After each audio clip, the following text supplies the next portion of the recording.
오늘도 우리 예배 가운데 함께 하신 주님을 찬양합니다. 그리고 우리 모든 성도님들께 부활하신 주님의 그 기쁨과 사랑이 충만하시길 주의 이름으로 축복합니다.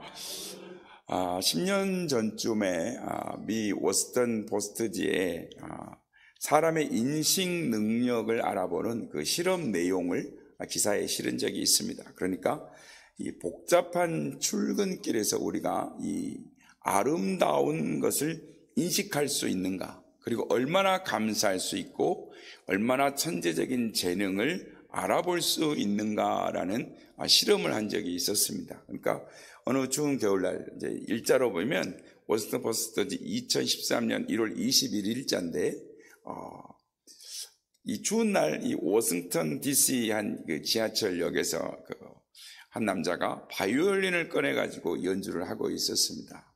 네, 3분 뒤에 어떤 중년 남성이 와서 조금 쳐다보니 지나갔습니다. 조금 1분 뒤에 또 있다가 여자 한 분이 오셔가지고 1달러를 딱 바구니에다 넣고는 그냥 갔습니다. 그러나서 조금 있다가 몇 분 있으니까 어떤 분이 와가지고 지하철의 벽을 딱 기대고 이렇게 1분도 안 되게 있다가 그냥 갔습니다.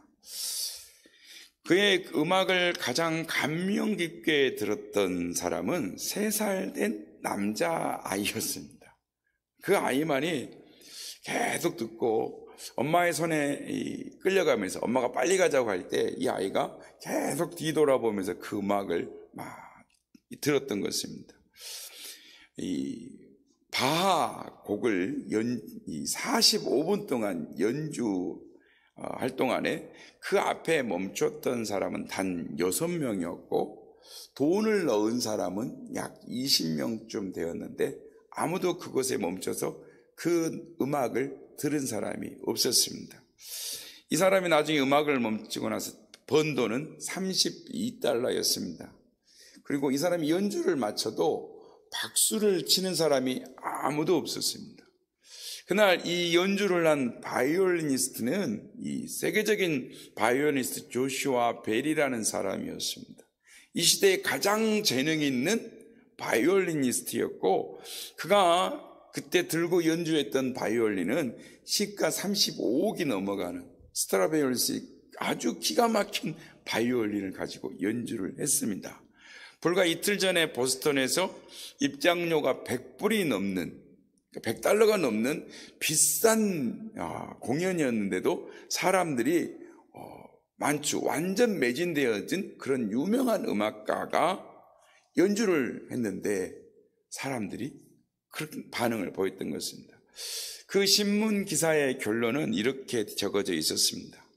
이렇게 재능 있는 연주자가 역사상 가장 훌륭한 곡을 연주하는데도 불구하고 잠깐 동안도 가던 길을 멈출 수 없는 것이 우리의 삶이라면 우리는 얼마나 귀하고 아름다운 것들을 얼마나 많이 놓치고 살아가는 것일까라고 이렇게 질문을 던지며 기사를 마감을 했습니다.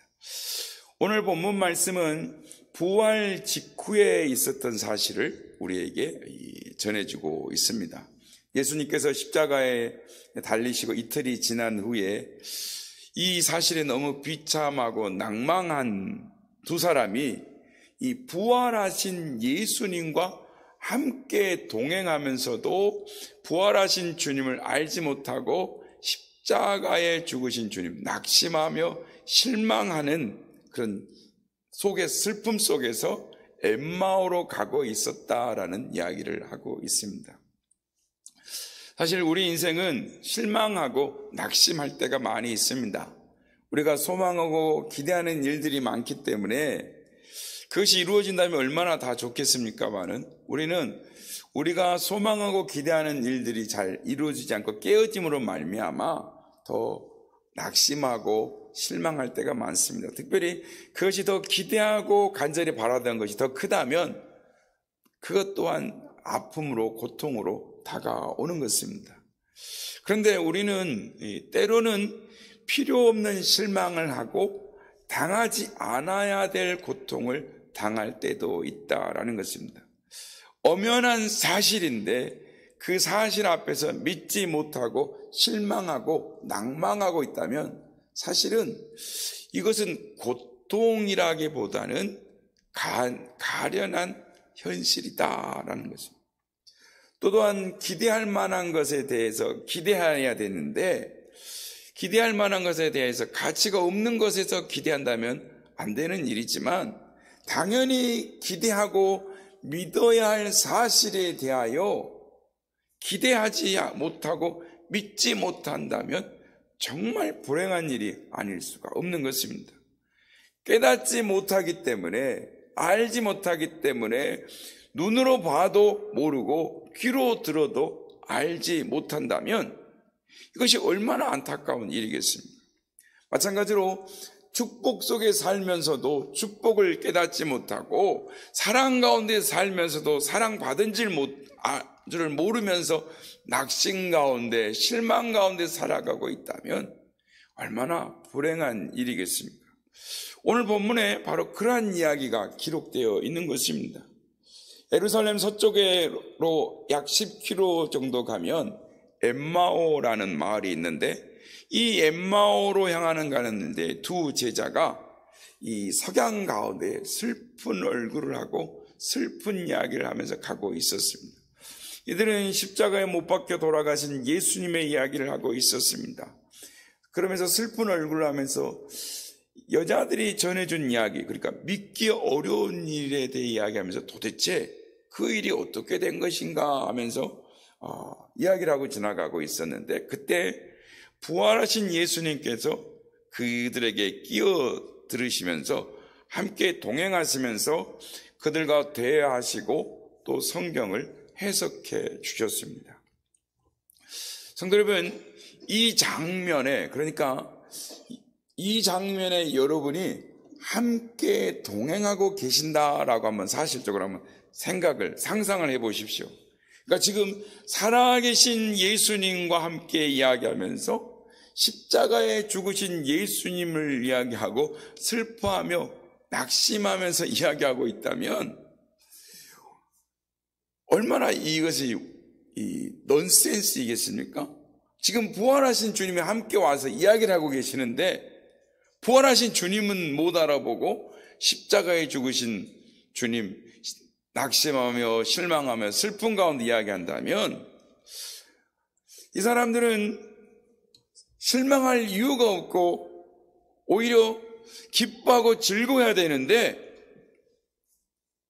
절망하고 낙심하고 있는 것입니다. 여러분 생각해 보십시오. 부활하신 주님이 그들을 찾아오셨습니다. 그렇다면 얼마나 큰 기쁨이요 축복인 것입니까? 그런데 지금 그들은 그들에게 주어진 축복을 기쁨으로 감사하지를 못하는 것입니다. 오히려 낙심하고 있는 것입니다. 왜 그렇습니까? 알지 못했기 때문입니다. 깨닫지 못하기 때문인 것입니다. 한 소년이 불장난으로 집을 태우고 말았습니다. 이 소년이 그래서 아버지의 꾸중을 들을까봐 집을 나갔습니다. 도망간 거죠. 그리고 여러 해 동안 객지를 방황하면서 죄악된 소굴에 가서 끌려가기도 하고 나쁜 일을 하기도 하고 몸은 망가지고 양심은 괴롭기만 했습니다. 세월이 흘러 결국 이 아이가 자살을 하기로 마음을 먹습니다. 죽기로 결심한 그날 밤 멀리서나마 부모님을 한번 보고 죽자라고 마음을 먹고 밤이 기다렸다가 자기 집 문 앞에 이르렀습니다. 그런데 이게 웬일입니까? 예전에 자기가 태워먹었던 그 불난 집이 옛날 모습 그대로 복원되어 있는 것입니다.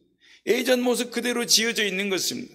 대문은 활짝 열려져 있고 자기 방은 환하게 켜져 있고 이불이 깔려있고 베개가 딱 가지런히 놓여 있는 것입니다. 그걸 보고 왈칵 눈물이 쏟아지는 것입니다. 그 앞에서 인기척 소리가 나니까 부모가 뛰쳐나옵니다. 그래서 하는 말이 내가 한 번도 너가 떠난 후에 한 번도 대문을 닫은 적이 없다. 내가 언젠가는 돌아올 거란 걸 기다리고 있었다.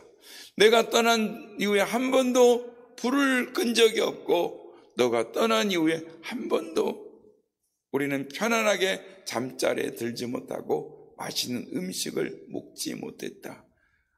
내가 너를 얼마나 사랑하는지, 너를 기다리고 또 기다렸다라고 말합니다. 여러분, 이 아들은 부모가 자기를 얼마나 사랑하는지 그 사랑을 몰랐기 때문에 방황하고 괴로워하고 죽으려고 했던 것입니다. 바로 이런 넌센스가 오늘 우리 그리스도인들의 삶 가운데 생기고 있다라는 것입니다. 하나님께서 우리에게 이미 모든 것들을 다 주셨습니다. 아들을 아끼지 아니하시고 십자가에 내어주시기까지 우리를 위해 다 내어주셨고 그 외에 더 어떤 것들을 더 못 내어주시겠느냐라고 아버지의 사랑을 말씀하시고 우리에게 하나님의 놀라운 은혜를 말씀하시고 하나님의 축복의 약속을 말씀하시는데 우리는 마치 아무것도 못 받은 것처럼 아무것도 없는 것처럼 생각하며 사는 것입니다. 그 무한하신 하나님의 사랑과 은혜 가운데 살면서도 은혜를 깨닫지 못하기 때문에 은혜 없는 짜증스러운 인생, 괴로운 인생을 살아가고 있는 것입니다. 많은 사람들이 하나님의 그 크신 사랑을 받으면서도 그 사랑이 무엇인지 알지 못하기 때문에 방황하며 절망하며 낙심하는 것입니다. 우리도 때때로 그러지 않습니까? 그러나 우리는 하나님의 백성으로서 우리가 누구인가를 알아야 하는 것입니다. 만약에 우리의 입술에 한숨이 많고 원망이 많다면 감사 대신 절망하는 소리가 입에서 한숨이 많이 나온다면 지금 이 엠마오로 가는 제자들과 같이 부활하신 예수님과 동행하고 대화하면서도 오히려 슬퍼하고 있는 이 두 제자와 다를 바가 없는 것입니다. 성도 여러분, 엠마오로 가던 그 두 제자, 그들이 실망하고 낙심한 이유가 무엇입니까? 그들이 실망하는 내용을 보면 오늘 본문에 우리가 읽지는 않았지만 살펴보면은 그들이 예수님이 능한 선지자로 이스라엘을 구속할 자로 기대했는데 메시아가 무참하게 십자가에 매달려 죽고 말았다라는 것입니다. 다 끝나버렸다는 것입니다.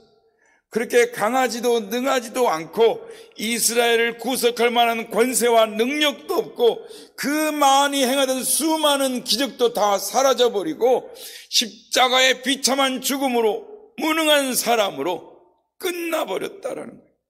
그래서 그들은 허무와 절망을 느끼고 있는 것입니다. 기대가 컸던 만큼 절망 또한 큰 것입니다. 바로 여기서 우리가 중요한 사실을 발견하게 되는 것이 하나가 있습니다. 그것은 실망과 낙심에 사로잡혀 있기 때문에 더 큰 부활의 능력으로 자신들에게 다가오신 예수님을 알아볼 수가 없었다라는 것입니다. 오늘 보면 16절의 말씀에 보면 그들의 눈이 가려져서 주님을 알아보지 못했다라는 것입니다. 바로 우리의 눈에 뭔가가 가려져 있어서 주님을 알아보지 못하는 것, 기쁨을 기쁨으로, 축복을 축복으로 알아보지 못하는 것, 이것이 바로 문제다라는 것입니다. 요한복음 1장에 보면 빛이 어둠에 비치되 어둠이 알아보지 못하더라라고 합니다. 왜 알아보지 못하는 것일까요? 우리가 눈을 뜨고 있으면서도 바로 보지 못하게 되는 경우가 있는데 두 가지 경우가 있을 수 있습니다. 첫째는 뭘 보아야 되는데 내 앞에 다른 대상이 가리고 있기 때문에 가로막고 있기 때문에 그것을 보지 못하는 경우가 있습니다. 다음으로는 내가 눈을 뜨고 그 대상을 바라보고 있지만 다른 무엇이 내 마음을 온통 주장하고 있기 때문에 내 마음이 온통 다른 것에 빼앗겨 버려 있기 때문에 앞에를 봐도 그 실체를 정확하게 바라보지 못하는 것입니다. 여러분, 이 엠마오로 가는 그 두 제자들은 스스로 생각하는 것에 사로잡혀 있었습니다. 자신이 뭔가 지혜롭다고 안다고 그러나 그들의 마음이 가려져 있었습니다. 자기 중심적인 생각, 자기 욕망에 집착되어져 있었기 때문에 그들은 예수님을 알아볼 수가 없었던 것입니다. 예수님을 옆에 빤히 두고도 알아보지 못했다라는 것입니다. 그렇습니다. 자기 욕망에, 자기 집착에, 자기 생각에 빠져 있으면, 사로잡혀 있으면 아무리 큰 은혜가 다가와도, 아무리 주님의 말씀이 들려와도 그 말씀을 깨닫지 못하는 것입니다. 눈으로 보아도 보지 못하고 들어도 알아듣지 못하는 하나님의 은혜를 깨닫지 못하는 것입니다. 그렇습니다. 세상적인 욕망에 사로잡혀 있는 순간 그동안에는 주님이 보이지 않는 것입니다. 지금 세상 살기가 참 어렵다고들 말합니다. 지난주에도 말씀드렸습니다만 자살하는 숫자도 계속 늘어가고 있습니다. 그러나 세상이 아무리 어려워도 여건이 어둡다고 해도 참된 신앙에는 찬송이 있고 기도가 있고 감사가 끊이지를 않는 것입니다. 왜 그런 것입니까? 신앙이 있기 때문에 남이 보지 못하는 것, 남이 듣지 못하는 것을 듣고 알지 못하는 것을 알고 보기 때문인 것입니다. 찬송가 370장에 보면 주 안에 있는 나에게 딴 근심이 있으랴 라고 말합니다. 그리고 2절에 보면 그 두려움이 변하여 내 기도 되었고 전날의 한숨 변하여 내 노래 되었네. 주님을 찬송하면서 할렐루야 할렐루야 내 앞길 멀고 험해도 나 주님만 따라가리. 참 믿음을 가지고 살아가는 사람들은 이렇게 찬송하는 것입니다. 왜 그렇습니까? 보지 못하는 것을 보기 때문입니다. 듣지 못하는 것을 듣기 때문입니다. 알지 못한 걸 우리는 알고 깨닫기 때문인 것입니다. 이전에는 우리 모두가 다 매일같이 이 같은 찬송 가운데 살아가고 계신 줄로 믿습니다. 우리 모두는 주님의 부활을 믿는 사람들인 것입니다. 다음으로 엠마오로가 된 그 사람들이 예수님을 몰라보고 실망에 젖어 있었던 이유는 오늘 본문에 보면 그들이 성경을 몰랐기 때문이다라고 말합니다. 성경을 몰랐다라는 말은 이 사람들이 이제까지 성경을 읽지 않았다라는 이야기가 아닙니다. 그들은 성경을 읽어왔고 그들의 믿음의 조상 아브라함에도 알았고 메시아가 오신다는 것도 알고 있었고 메시아를 기다리는 대망 사상도 그들에게 있었습니다. 그걸 계속 들었죠. 그러나 그들은 진리를 깨닫지 못했습니다. 눈이 가려져서 부활하신 예수님을 알아보지 못한 것처럼 무언가 마음에 가려져 있기 때문에 성경을 아무리 보아도 그 진리를 깨닫지 못했던 것입니다. 그들은 자기들 나름대로 이스라엘을 정치적으로 회복해 주시는 메시아를 기다렸습니다. 그러나 그들은 한 번도 십자가를 지시는 메시아를 생각해 본 적이 없었습니다. 영광의 메시아만 생각했지 고난의 메시아는 생각해 본 적이 없었다라는 것입니다. 애언자들이 그토록 메시아가 세상 죄를 지고 가는 하나님의 어린 양이라고 고난을 당하고 우리를 대신하여 죽게 될 거라고 그렇게 예언했지만 그 말씀을 깨닫지 못했던 것입니다. 우리가 예수 그리스도를 믿어도 신앙생활을 해도 하나님으로부터 복받을 것, 축복받을 것, 내 삶이 뭔가 성공하고 부유하고 잘 되는 것으로만 잡혀 있으면 물론 예수 그리스도를 믿으면 하나님이 약속하신 말씀대로 우리에게 놀라운 하나님의 약속들이 우리에게 부어집니다. 그러나 그것을 목적을 두고 살아가는 순간 우리 안에는 눈이 가려지는 것입니다. 기쁨이 사라져버리는 것입니다. 내가 예수님이 십자가의 죽으심으로 말미암아 모든 걸 내게 다 주셨다는 걸 깨닫고 오늘도 주의 십자가를 붙들고 나아가는 삶을 살아가려고 하는 자에게는 오늘도 내게 오셔서 말씀하시는 주님의 음성이 들립니다. 오늘도 내가 어떻게 살아가야 할까? 주님의 십자가를 생각하면 내 삶에 왜 십자가가 필요한지, 내가 왜 어떻게 신앙생활을 해야 되는지 주님 앞에서 주님을 의지하며 기쁨으로 신앙생활을 할 수가 있습니다. 그러나 그렇지 않고 나의 욕망과 나의 집착에 사로잡혀 있는 순간 아무리 주님의 은혜가 주의 말씀이 내게 와도 불평과 원망과 짜증만이 있는 것입니다. 오늘 보면 32절을 보면 이들이 눈을 밝히 뜬 다음에야 길에서 우리에게 말씀하시고, 32절 말씀입니다. 우리에게 성경을 풀어주실 때에 우리 속에서 마음이 뜨겁지 아니하더냐라고 합니다. 지나간 체험들을, 지나간 순간들을 비로소 의식하는 것을 볼 수가 있습니다. 예수님께서 말씀을 풀어주실 때 그들의 마음이 뜨거워졌습니다. 말씀을 무엇으로 해석해 주셨나요?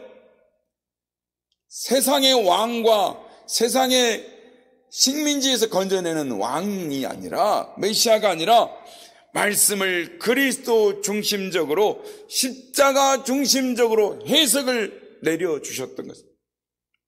그러고 나니까 그들의 눈이 밝아지게 되고 예수님을 알아보게 되었다라고 말씀하는 것입니다. 성도 여러분, 이건 아주 중요한 사실을 우리에게 가르쳐 주시는 것입니다. 뜨거운 체험은 여러 군 순간에 예수님이 우리에게 찾아오는 순간을 우리는 매번 느끼고 경험하고 체험하지만 우리의 눈이 가려져 있으니까 깨닫지 못하고 알지 못하게 되더라는 것입니다. 그 체험을 깨닫는 순간이, 깨달음이 오기까지는 눈이 떠지는 역사가 먼저 일어나야 한다라는 것입니다.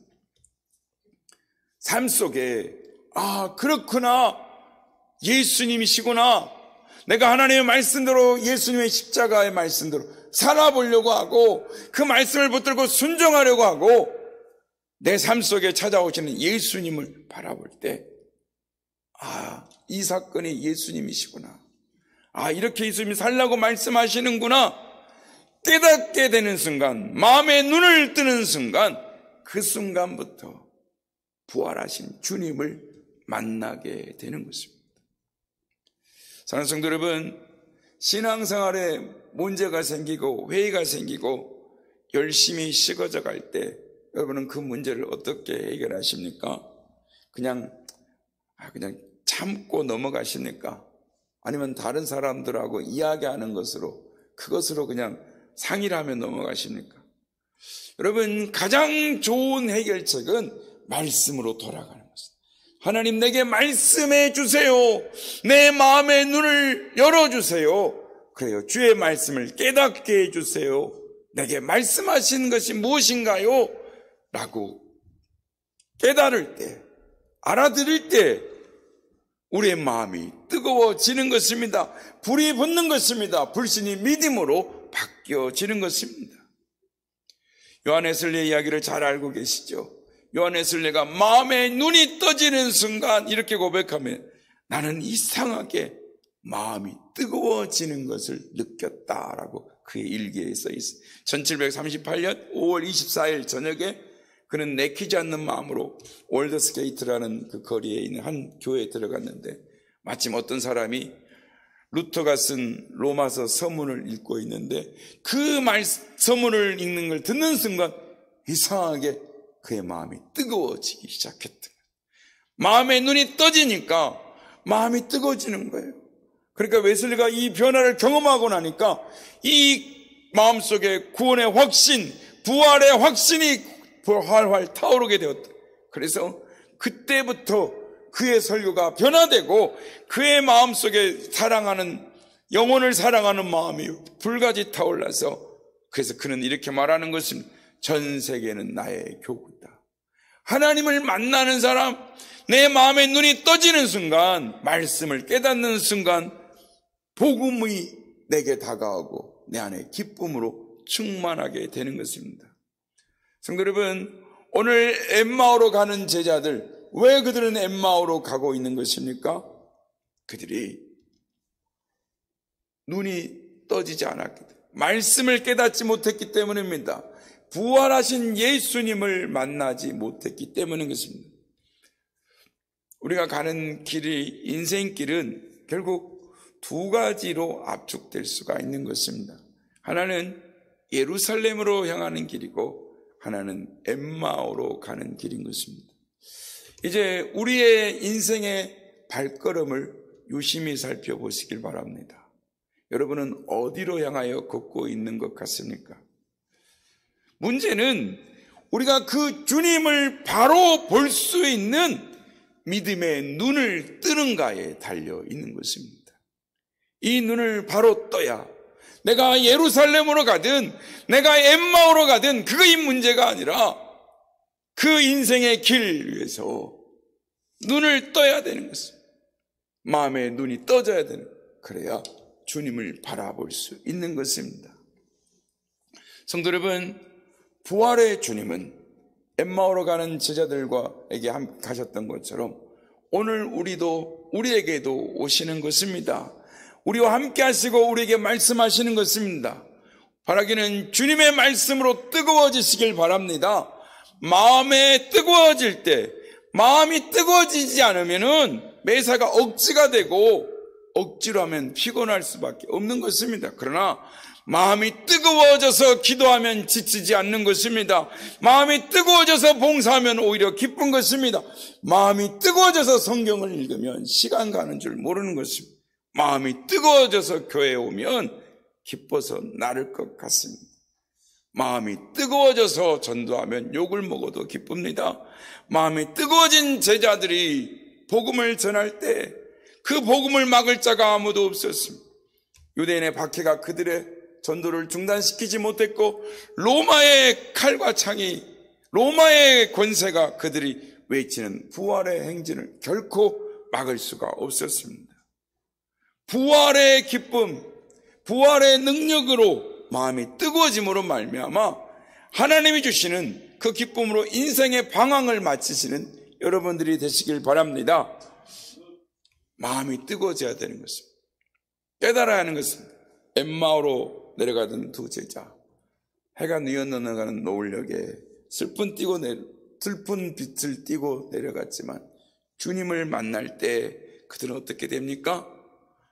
캄캄한 밤길을, 그곳에 죽음과 두려움이 있는 곳에도 당당하게 기쁨으로, 담대함으로 그 캄캄한 길을 예루살렘을 향하여 달려가 예수님이 부활하셨다고 소리 높여 증거할 수 있었던 것입니다.